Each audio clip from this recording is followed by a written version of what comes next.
할렐루야. 네. 주께서 말씀 가운데 함께 하실 줄 믿습니다. 전 세계에 여러분 그 지구에는 7개의 대륙이 있습니다. 그 중에 아메리카 대륙인데 그 아메리카 대륙은 여러분 잘 알다시피 북미 대륙과 남미 대륙으로 구분되어 있습니다. 근데 이 참 북미 대륙과 남미 대륙이 지금 사람들이 살고 있는 그 역사의 배경을 보면 참 흥미롭습니다.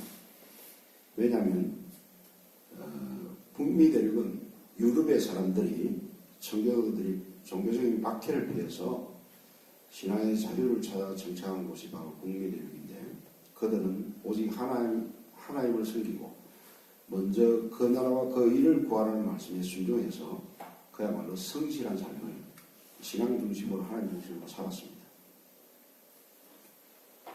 그 결과 북미 대륙은 대체적으로 초기에 보면 자유와 번영과 행복을 동시에 누릴 수가 있었어요. 근데 북구라파 사람들이 신앙보다도 하나님보다도 황금을 찾아서 남미 대륙에 정착한 곳이 바로 그 스페인과 북구라파 사람들이 남미 쪽으로 갔는데 그들은 하나님 없이 황금을 찾는다. 그러나 그들은 재미있는 것은 하나님도 잃고 황금도 잃어버렸습니다. 그래서 그 남미 대륙과 북미 대륙의 어떤 그 행복 지수라든가 그다음에 뭐 물질 풍요라든가 이런 게 현격한 차이가 나요. 물론 예수 믿는 것이 뭐 이 땅에서 잘 살고 하는 그런 차원은 아니에요. 그러나 여러분들이 잘 아세요. 주님을 똑바로 믿을 때 우리가 그렇게 희구하던 진정한 잘 사는 것이 무엇이라는 걸 깨닫게 되고 무엇보다도 하나님 영적인 축복을 주셔서 이 세상 사람들이 갖지 못하는 마음의 안식과 평안과 참 행복을 진정으로 찾게 될 줄 믿습니다. 네. 특별히 청교도들이 처음 북미 대륙에 가가지고 참으로 처음에는 삶이 얼마나 열악했어요. 그러나 그 땅에 곡식을 심고 추수할 때 그 모든 것이 하나님의 은혜라고 생각하고 추수감사절 그야말로 곡식과 과일의 열매를 처음 하나님께 드리면서 감사 예배를 드렸던 것이 추수감사절에 바로 이 기운이 미국에서는 추수감사절이 아마 최고의 명절이죠. 우리나라도 뭐 설 명절이지만 실제로 하나님께 감사하는 그런 정신이 없잖아요. 그래서 저와 여러분들 오늘 이 추수감사 예배를 통해서 하나님께 진정 감사해야 될 내용이 무언가를 제대로 깨닫고 감사하는 영성을 찾으시면 참으로 여러분들의 삶이 풍요로워질 줄 믿습니다. 네. 오늘 본문에 보면 우리 쭉 21절까지 읽었는데 크게 나눠서 창조하신 하나님께 감사하라. 그 다음에 구원하신 하나님께 감사하라. 그 다음에 광야길을 걷게 하신 하나님께 감사하라. 그리고 예수를 잘 믿을 때 가나안 땅에 기업을 주신 하나님께 감사해 이렇게 나눠있어요. 근데 여기 중요한 것은 잘 보십시오. 만물을 창조하신 그 하나님을 알려면 절대로 구원하신 하나님을 알 수가 없어요. 이 기독교의 신비. 오늘 본문에 보면 홍해를 건너게 하신 하나님께 감사하는 그런 내용이 나오죠. 다 같이 한번 읽어볼까요? 136에 보면 그 앞에 다 같이 13절부터 10절 읽겠습니다. 13절부터 15절까지 홍해를 가르신 이에게 감사하라. 그 인자하심이 영원하리로다. 이스라엘을 그 가운데로 통과하게 하신 이에게 감사하라. 그 인자하심이 영원하리로다. 바로와 그의 군대를 홍해에 엎드려 드신 이에게 감사하라. 그 인자하심이 영원하리로다. 여러분 이스라엘 백성들은 그 홍해를 건너기 전에 그들이 어떻게 생각했습니까? 그들은 애국의 압박과 통치와 한마디로 노예 생각했어요. 근데 모세를 통해서 하나님의 초자연적인 기적으로 말미암아 인도할 200만이 넘는 이스라엘 백성이 인도함을 받으면서 그들은 자유의 땅으로 지금 인도함을 받았어요. 근데 인도함을 받는 과정 속에 그 홍해를 건너는 장면이 참으로 여러분 영화 같은 모세 영화를 보면 얼마나 그 장면이 기적적입니까? 막 도망 출애굽합니다. 근데 앞에 넘실거리는 홍해 바다가 앞에 맞닥뜨려요. 뒤에는 바로의 병사들이 추격해 와서 그들을 죽이려고 막 와요. 그야말로 동안에 든 지였어요. 앞으로만 바다에 빠져 죽고 뒤에는 뭐 병사들이 죽이려고 오니까 사면초가였고 절대절명의 위기였다. 이렇게 할 수도 없고 저렇게 할 수도 없고 오직 죽을 수밖에 없는 그런 위기였다. 근데 좀 꺼주세요 이거. 그러니까 하나님이 그런 절대절명의 위기 가운데 출애굽기에 보면 바로 모세를 통해서 하는 말이 있어요. 너희들은 두려워하지 말고 하나님께서 어떻게 구원하신가를 보라. 그런데 실제로 모세가 지팡이를 들고 바다를 건너기 시작했을 때 바다가 어떻게 됐습니까? 갈라졌어요. 육지점이 쫙 갈라졌다. 그 홍해를 가르친 하나님. 그 이스라엘 백성들은 하나님의 기적적인 그 표적으로 인해서 그들은 바다에 빠지지 않고 육지를 그냥 건너는 거예요. 그들이 다 건너고 난 다음에 이스라엘 백성 병사들이 막 추기하면서 그 육지로 들어가는 순간에 막 들어가가 따라오는 그 순간에 바다를 합장시켜가지고 다시 합쳐가지고 그들을 수장시킬 겁니다. 적들을 다 침몰시킬 겁니다. 그때 하나님이 구원하신 하나님 앞에 출애굽기 15장에 보면 구원의 하나님, 이렇게 우리를 구원하신 하나님, 그 거룩하신 하나님, 이와 같은 하나님이 어디 있나이까 하고 미리암과 더불어 모든 사람이 춤추고 노래하며 그 구원의 감격에 춤을 췄다. 여러분, 홍해를 건너게 하신 이 사건, 이게 신약의 어떤 사건인 줄 압니까? 여러분, 이 사건을 경험하지 못하면 창조하신 전능하신 하나님을 만날 수도 없고 하나님을 경험할 수도 없어요. 바로 그 하나님이 십자가인 줄 믿습니다. 네. 보십시오. 예수님이 이 땅에 오셔가지고 좀 끄라니까요.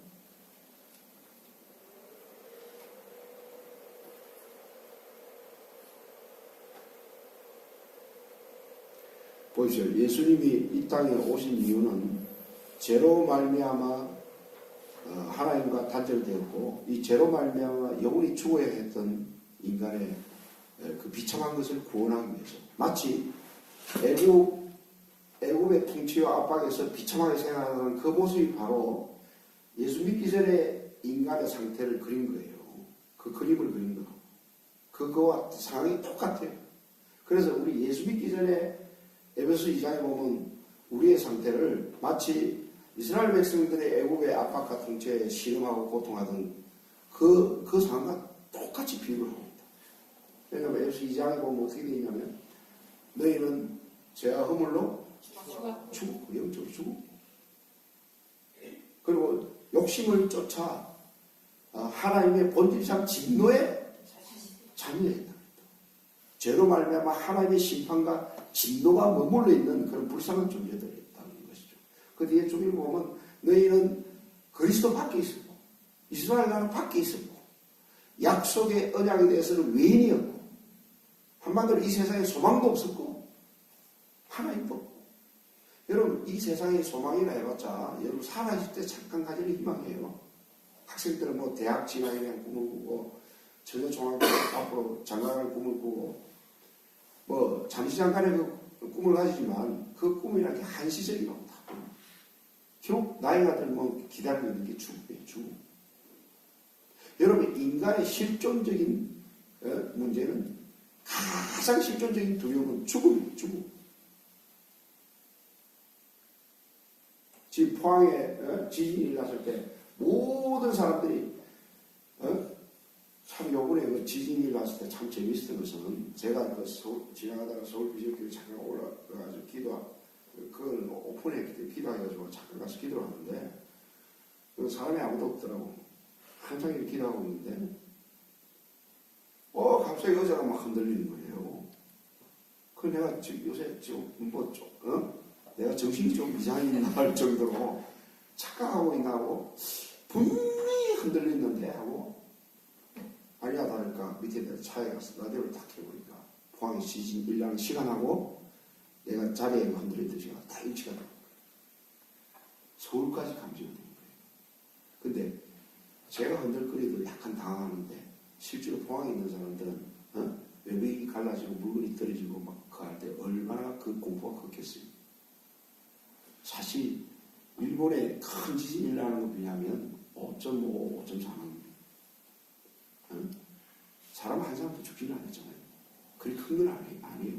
그래도 막 건물이 막 흔들거리고 할 때 그 차드는 공포, 두려움, 실제로 당해보면 그 경험해보지 못할 사람 모른다. 그 밑바닥에 깊은 두려움이 어디서 오는 거예요? 결국 그것 때문에 죽는다는 두려움이에요. 죽음. 여러분, 이 교회 근본적으로 여러분 이 문제를 해결해야 되는 것이 인간이 왜 죽어야 하는가? 이걸 좀 생각을 좀 하세요. 당연히 그냥 지나가면서 생각한 것처럼 단순한 죽음이라는 게 자연현상이 아니라고. 성경은 분명히 이야기합니다. 죄의 삭은 사망입니다. 한 사람으로 말미암아 죄가 들어오고 이 죄로 말미암아 사망이 들어갔고 모든 사람이 죄를 지었으므로 모든 사람이 사망이 이르렀다고 해요. 마치 이스라엘 백성들이 홍해에 빠져 죽든지 바로의 추위에서 죽든지 죽어야 될 그런 상황이었다. 그 홍해를 걷는 사건이 그 고린도전서에 세례라고 표현되어 있는데 바로 예수 믿고 구원받은 사건으로 이야기하고 있다. 죄와 허물로 죽었고 영적으로 죽었고 죄로 말미암아 영원히 심판을 받아야 될 그 엄중한 그 순간에 보십시오. 십자가라는 이 사건은 죄와 사망의 사로잡힌 본질상 진노의 자녀를 구원하기 위해서 예수님이 오셨어요. 오셔서 아무 죄도 없으신 그분이 여러분의 죄와 심판을 위해서 대신 받아준 사건입니다. 근데 그분을 믿기만 믿으면 여러분들은 홍해를 건너듯이 사망에서 생명의 강을 건널 줄 믿습니다. 너희가 은혜로 말미암아 믿음으로 말미암아 구원을 얻었나니 이것이 너희에게서 난 것이 아니라 하나님의 선물이라. 행위에서 난 것이 아니니 누구든지 자랑하지 못하게 주 예수를 믿기만 믿으면 저 영원한 지옥의 심판을 들어가야 될 그 영원한 사망의 늪에서 하나님이 천국의 나라 생명의 나라로 옮기실 줄 믿습니다. 그래서 교회에 와서 단순히 뭐 복받고 하는 그게 아니라고요. 가장 중요한 문제가 죽음의 문제를 해결받는 것인 줄 믿습니다.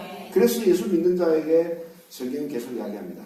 진실로 이르노니 내 말을 듣고 내 보낸 자를 믿으면 영생을 얻었고 심판에 이르지 않으면 사망에서 생명을 오겠다는 거. 예수 그리스도 안에 있는 자는 결코 정죄함이 없나니 생명의 법이 제하 사망의 법에서 너를 해방하였다. 심지어 바울은 예수를 믿고 나서 이제는 예수 믿는 사람도 죽기는 죽죠. 육체적인 죽음은 있죠. 그러나 예수 믿는 사람들의 죽음은 그 죽음의 강이 소위 말해서 우리 찬송가 요단강을 건너면 보이지 않는 영원한 천성으로 이렇게 표현되어 있는데 새하늘과 새 땅이 기다리는 줄 믿습니다. 고린도후서 5장 1절에 이렇게 되어 있습니다. 육체의 장막을 벗으면 사람이 짓지 않아 하나님께 지으신 영원한 집이 우리를 기다립니다. 그래서 바울은 내게 사는 것이 그리스도니 죽는 것도 유익하니라. 그래서 엄밀한 의미에서 예수를 믿는 순간 저와 여러분들의 영원한 생명 속에 들어온 줄 믿습니다. 죽음이 없는 거예요. 사망의 모든 저주가 다 떠나가는 거예요. 그거를 교회에 올 때마다 확인하시고 기뻐하시고 특별히 오늘 감사주를 통해서 이 예수 믿는 사건에 대해서 진심으로 감사하시길 바랍니다. 그리고 이스라엘 백성들이 홍해를 건넌 다음에 그 다음에 인도함을 받던 땅이 어떤 땅이냐면 그곳에서 지금 오늘 그 시편 기자는 계속 감사를 하고 있습니다. 바로 16절입니다. 16절, 17절 한번 읽어볼까요? 16절, 17절 힘차게 읽겠습니다. 그의 백성을 인도하여 광야를 통과하게 하신 이에게 감사하라. 그 인자하심이 영원하리로다. 그 강들을 치신 이에게 감사하라. 그 인자하심이 영원하리로다. 여러분 홍해를 건너가지고 하나님께서 가나안 땅으로 들어가는데 12길이면 들어갈 수 있는 그 길을 바로 들어가게 하지 않고 하나님 이상하게 물도 없고 먹을 것도 없고 뭐 사막은 아니지만 그런 황량한 그런 사막과 비슷한 그런 풀한 폭이 없고 나무 제대로 없는, 그러니까 누군가의 도움 없이는 먹을 수도 없고 마실 수도 없고 굶어 죽을 수밖에 없는 그런 어려운 환경으로 이상하게 인도하셨다. 근데 오늘 10분 기자는 그렇게 그 길로 인도하신 하나님께 감사하라고 이야기하고 있습니다. 여러분, 우리 인생이 광야길을 걷는 것과 똑같아요. 여러분은 뭔가 인생에 찾으면서 뭔가가 행복하고 뭔가 더 성취하고 뭔가 이게 좋은 것을 찾는데 실제로 삶을 살아보면 그렇지 않아요.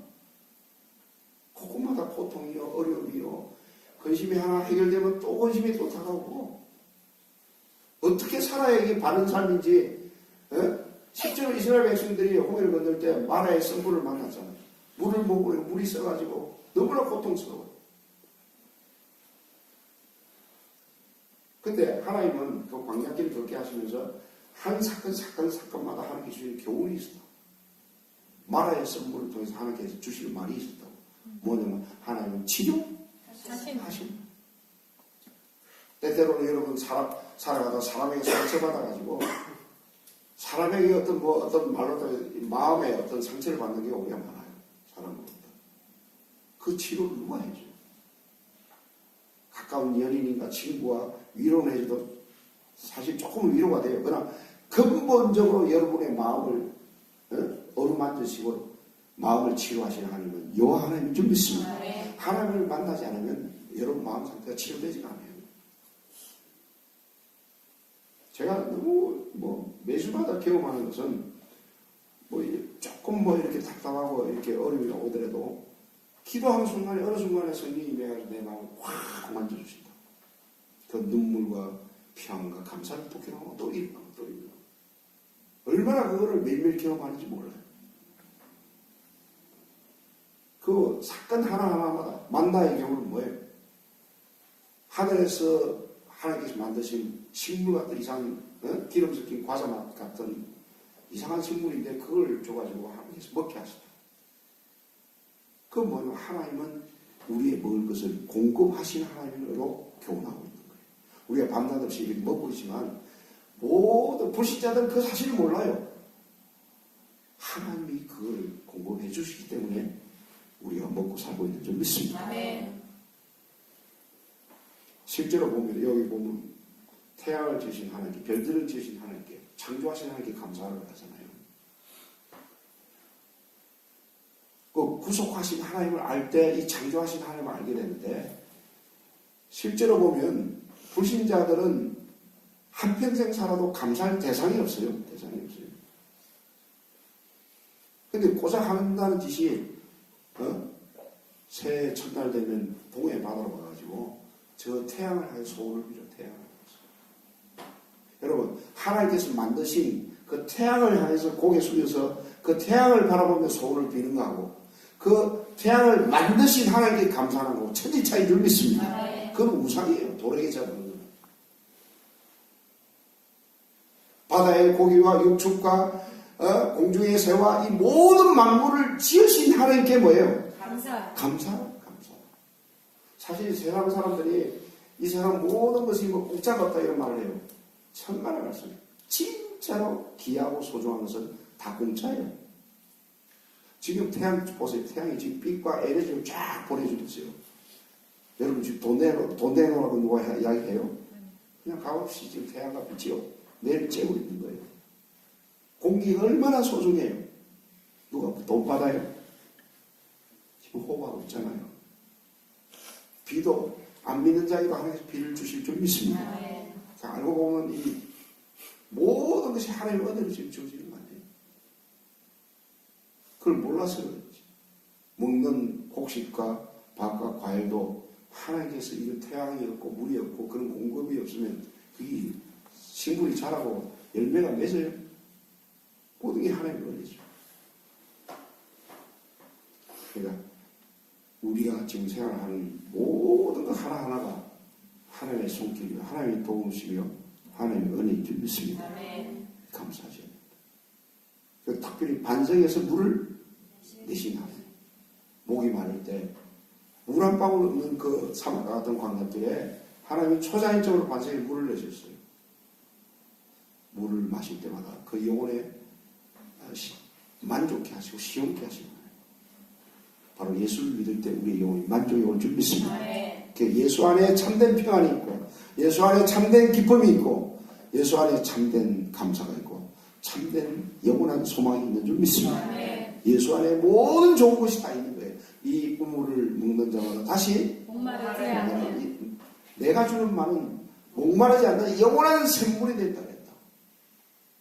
여호와는 나의 빛이시오.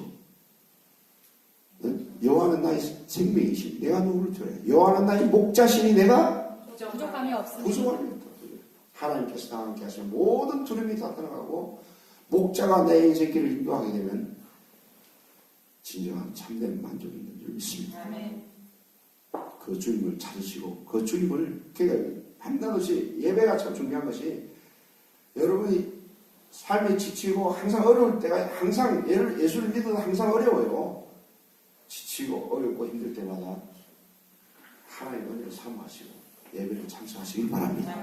똑같은 예배를 참석하더라도 정말 하나님의 은혜를 사모하고 갈급해하고 하나님 없이는 살 수 없다는 그런 목마름으로 찾아왔을 때 하나님이 이 종을 통해서 여러분에게 생수를 주시고 만족해 하시고 믿음을 주신다. 특별히 광야길, 이게 마지막입니다. 이 광야길의 가장 주된 목적이 뭐냐면 신명기 8장에 나와 있어요. 신명기 8장에 우리 다 같이 성민이 그 신명기 8장 한번 보세요. 우리 다 같이 한번 읽겠습니다. 이게 핵심이에요. 신명기 8장 다 앞으로 한번 보세요. 그래, 신명기 8장 보고, 자, 저 안 찾아도 괜찮아요. 신명기 8장에 보면 너희 열조도 알지 못하는, 선조들이 알지 못하는 광야를 너희들 걷게 한 것은 너를 낮추시고 결국 사람이 떡으로만 살 것이 아니라 하나의 입으로 나오는 말씀으로 삽니다. 여러분 보십시오. 마라의 선물을 만났죠. 만나를 먹고 그 다음에 반석에서 물을 마실 때마다, 어려움이 올 때마다 이스라엘 백성들이 할 일은 뭐냐면 하나님만 바라보고 하나님만 의지하고 말씀에 순종할 때 모두 해결된다는 거예요. 여러분 인생이 어려운 게 아니에요. 하나님을 섬기고 하나님만 바라보고 그 말씀에 순종하면 나머지 모든 걸 하나님께서 뭐예요? 다 해결해 주신다. 광야길의 비밀이 없다. 단 조건이 있어요. 낮추시고. 여러분들이 먼저 찾아야 될 것은 사람이 떡으로만 살 것이 아니요 하나님의 말씀을 먼저 찾아요. 아까 그 북미대륙을 찾은 사람들이 신앙을 찾아서 떠났다고 했잖아요. 먼저 그 나라와 그 일을 구하는 것. 먼저 하나님을 구하고 그 나라와 그 일을 구하는 마음으로 순종하게 되면 실제로 여러분들이 추구하고 여러분들이 갈급해하는 그런 먹을 거, 입을 거, 마실 거 하나님께서 해결해 준다고. 결국 죽을 때까지 하나님께서 다 해결해 주실 줄 믿습니다. 40년 동안 신발이 부럽지 않고 헤어지지 않고 옷도 헤어지지 않고 하나님께서 한 끼도 굶기지 아니하시고 도움 없이는 살 수 없는 그 열악한 환경 속에서도 초자연적으로 만나를 주셔서 하나님 다 먹고 입히고 다 하신다. 결론이 뭐예요? 하나님만 섬기고 하나님 말씀에 순종하는 순종의 그 키포인트가 뭐냐면 여러분 예수를 믿어도 애굽에서 형성됐던 잘못된 가치관과 고집과 여러분들의 강팍한 마음과 세상에 형성된 잘못된 그런 생각들이 얼마나 이게 많이 안에 축소되어 있는지 몰라요. 예수 믿어도 교회가 지금 와 있지만 내일 살아갈 때는 전부 다 세상 방식으로 살아가요. 세상 방식으로. 하나님을 얻고 어떻게 하면 돈 하면서 돈만 구하는 솔직히 그렇게 안 살아요. 그렇게 안 사는 것처럼 쳐다보고 있는데 그러니까 내 마음속에 이상하게 그냥 주일만 떠나가고 세상에 나오면 세상 방식대로 살아요. 잘 보세요. 어떤 데는 하나님 말씀 사는 듯 하다가 세상 방식으로 살아요. 그래서 어떤 데는 화도 내고 짜증도 내고 원망도 하고 미워도 하고 시기도 하고 질투도 하고 예수 믿으면서 강박한 마음들이 그대로 있는 거예요. 그래서 하나님께서 광야길을 그게 하면 낮추게 하는 게 낮추고. 제가 이제는 살아보니까 고난을 안 당해보면, 시련을 안 당해보면, 어려움을 안 당해보면 사람이 안 깨져요, 안 깨져요. 자기 고집, 자기 좀 표현이 그러는데 개성이 뭐예요? 뭔지 알아요? 개 같은 성질이 개성이에요. 이상한 고집과 편견과 아집과 이상한 예수 믿어도 안 깨지는 자기 고집이 있다. 그걸 깨기 위해서 하나님께서 광야길을 걷게 하십니다. 그러니까 진정한 고난을 겪어본 사람은 하나님을 경외하게 된다. 그러니까 뭘 하든지 하나님 중심에서 먹든지 마시든지 뭘 하든지 하나님 중심으로 하는 거예요. 그 사람 속에 하나님 계신 줄 믿습니다. 아멘. 그러면 그 가나안 땅이라는 게 뭐냐? 젖과 꿀이 흐르는 땅인데 가나안 땅에 예수를 잘 믿을 때 천국이 여기 있다 아니요? 저기 있다 아니요? 네, 마음. 네 마음입니다.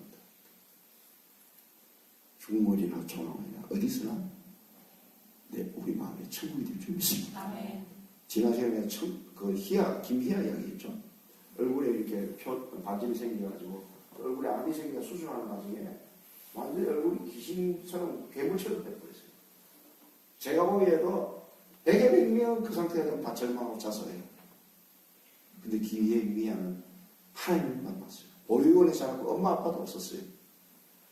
절망할 수밖에 없는 그 상황에 하나님의 은혜로 좋은 신랑을 만나게 했고 2딸을 줬고 그 내면에 젖과 꿀이 흐르는 땅이 흐르는 그 천국이 외면은 그런 몰골이 그렇지만 내면은 천국이 되어 있는 거예요. 그 사람의 감정 속에 이런 말이 있더라고요. 내가 인생을 깨달으면서 하나님 믿고 절망으로 도저히 인생을 살아갈 수 없다는 그 사실을 하나 깨달았다. 어떠한 상황 가운데서도 자기는 감사의 씨앗을 찾는다 그래요.